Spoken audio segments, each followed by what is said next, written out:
Lan o elektrikçi nerede elektrikçi? Elektrikçi nerede lan? Buna kodumun elektrikçisi nerede? Ustasına selam söyleyin lan onun ustasına. Gel gel yanıma getir yanıma getir. Getir. İza'yı getir. Aha. Gitti.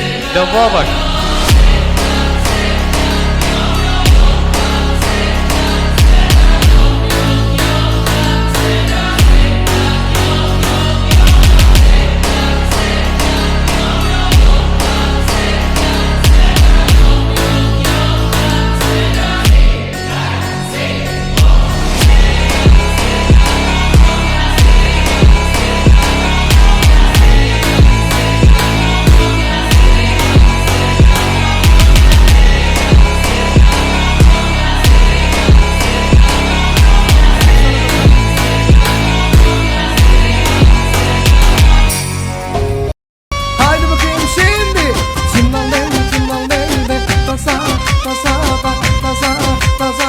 Haydi bakayım şimdi.